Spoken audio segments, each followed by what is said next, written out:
Hi, welcome to the City and State Studio. I'm Jarrett Murphy from City Limits, and I'm joined today by the Brooklyn City Councilman and Chairperson of the Council Housing Committee, Jumaane Williams. Thanks very much for coming. Thanks for having me. On Wednesday, you put out a press release talking about the affordable housing crisis in the city, which obviously is probably the biggest policy issue facing the city. For the past month or so, for good reason, we've been talking about policing, about apologies, about unions. Do you think that the housing issue will get back onto the city's political agenda, and will that happen soon? Well, it's funny that you mentioned that. I mean, personally, I think, and I'm always one to talk about and discuss police reform issues, which we should. I think we're at a great moment in time, and what I'm worried about is we have to talk about all of the issues that are affecting the same communities that are usually dealing with over-policing issues. And I think if we don't do that, we're going to miss a great opportunity in time, because these communities have been dealing with a lot more issues that I think directly relate to the over-policing. And one of them is housing. And so we have to talk about all these issues together and figure out how they play together so that I can really get to the crux of the problem. Your message on Wednesday was directed to Albany, which obviously has power over the rent regs, which will come up for renewal in June.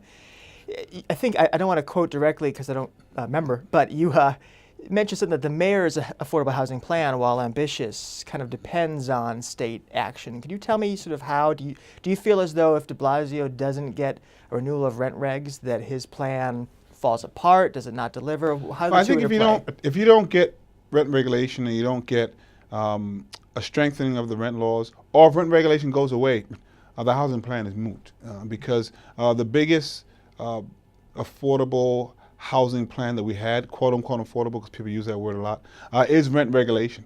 It's 1.1 million units, 2.5 tenants, 2.5 million people who are tenants in the city. So if we don't renew that, we nothing else really matters. But the crisis becomes an all-out. I don't even know what the city looks like without that, because it's really dependent on that. And it's important to also remember it's not just affordable, meaning we're talking about the rents, but there are also protections that come with rent regulation that people leave out of the debate that I think is supremely important. It's the right to an automatic lease renewal, and those things actually allow you to do something like demand repairs for your apartment without the fear of eviction. And having been a tenant organizer, when people were not in rent regulation, I had to tell them, you can ask for repairs, and you have the right to them, but you may not get a lease renewed. So I think anybody in any income bracket deserves a protection like that. And so it's important to have. My preference would be that the city council be able to have its own power to do that. In absence of that, there are things that we have to take care of: vacancy decontrol, hiring decontrol, preferential rent, anything that can deregulate these units, we really have to deal with. And that's what Albany really has to do. My hope is that we'll get it done this year, we'll strengthen it. And again, the mayor's housing plan is supremely important, so we're going to do a lot in the housing committee when it comes to that. But if Albany doesn't renew these rent laws, and if they don't strengthen them, we're really behind.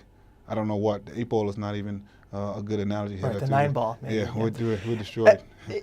Before the election, there was a lot of hope among tenant advocates that you would have a state senate that would be amenable to strengthening the laws and would work with the assembly, which pretty much always has been. Obviously, that's not how things worked out. What do you think are the politics around this in Albany? What path do you see toward, let's leave strengthening off the table for a moment, just preserving the laws as they exist? Is that still possible now? I think it has to be. I can't see anyone saying we're just not going to renew the rent laws. It happened for, I think, a day or two the last time, actually, which was pretty scary for everyone. I think, I mean, it's mind-boggling to think that we would not have rent regulation. I can't imagine what would happen in New York City, and also, some of the surrounding suburbs do have some left, although they're dissipating. We lose thousands of rent-regulated units per year already. So we have to renew them. There's no other option. And I also believe that we have to deal with the loopholes that help deregulate the units. We've lost probably over the 10 years, maybe close to 100,000 units, depending on whose numbers you're using. But it's a lot of units. And it's important to note that we don't get those units back. They destabilize communities, and we can't build faster than we're losing. So preservation is what's most important. We have to build, but preserving rent-regulated units, preserving Section 8 Mitchell-Lama units that are coming out of those programs. Preservation of the units that we have is the first thing that we have to look at. And then we have to build on top of that income targeted units, but making sure we're dealing with the people who need the units the most. Mm-hmm. One thing that's on your agenda, your committee's agenda this month, is 421A, which, along with the rent regulations, will be expiring this June. What are some of the questions going out here? What are questions you want to have answered by experts, by the city, in terms of 421A, or do you already know what kind of reforms you want to see? I mean, the question is whether or not we actually need the 421A program. Then the second question is, do we need it the way that it is? I don't think you can get a yes to both of those things.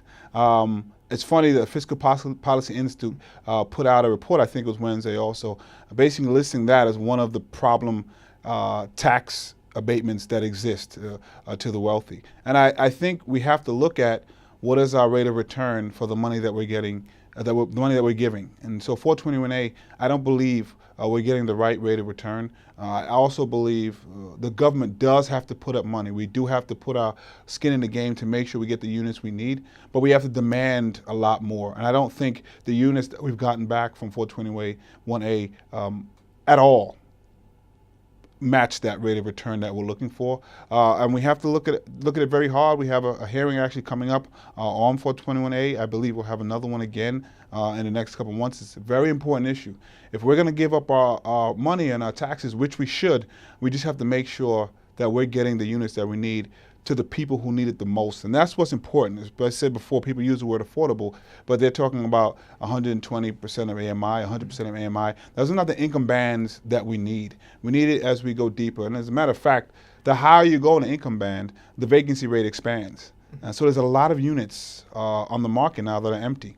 And the lower you go, the vacancy rate goes very low, because we just don't have those units, and we're losing those units, and the people who can afford it keep growing and growing, and we just don't have them. So that's where we have to make sure the money goes to. I'm very afraid that that's not what's been happening. As you mentioned, there'll be a lot of people linking 421A and the rent laws. We have to make sure that we get what we need here in New York City, and I don't think that's been happening, and I'm hoping in my committee we can discuss these issues and make sure that they're well thought through. Let's just end with the mayor's plan itself. First of all, some people have wondered if it actually is a plan, if we actually know enough about what's being prescribed for the city, or if it's going to be neighborhood by neighborhood. Curious if you've heard enough detail. And the one detail we have heard is this commitment to density. And I'm wondering if you feel the neighborhoods in your own district, if they're willing to accept more density to make that plan work. Well, one, it's very ambitious. I think it's more of a framework, and I think it's a good framework. We have to start with someone. I think it's the most ambitious one since Koch. It's definitely needed. I even think we need it even a little bit more. I'm very excited that unlike the last plan, the Bloomberg years, they started out with the majority being preservation, which is good. I think that's the way we have to look at it. We did have one hearing in the Housing Committee. I was not happy with the information that we've gotten so far, so we're going to break it down into a series of specific topics so that we can get a better understanding, and we'll see that actually in the next few months. You mentioned density. I don't think as a city that we have much of a choice. We don't really have much else to build on. We don't have the vacant land that we used to, so we're going to have to build up. The question is, do we completely change the character of a neighborhood by doing that? And so it's important to me that neighborhoods are in this discussion. You don't want to build a 20-story building in a place that has only had 2 stories. That's probably unfair. But you can no longer say we're not going to have any increase. The question is how much, what's the character of the neighborhood? And actually that's one of the hearings that I'm going to be, that I've separated out. I want to know how the engagement with the communities are going, what's the process for the communities to be involved. It's one thing to say they are involved, but as a practical matter, are they actually being involved? So I think you have 2 things. One is, yes, we have to increase density to get to those units that we so desperately need. But a second, equally as important, the communities have to be involved, and we have to try our best to maintain the character of those neighborhoods. Councilman, thank you very much. Thanks for having me.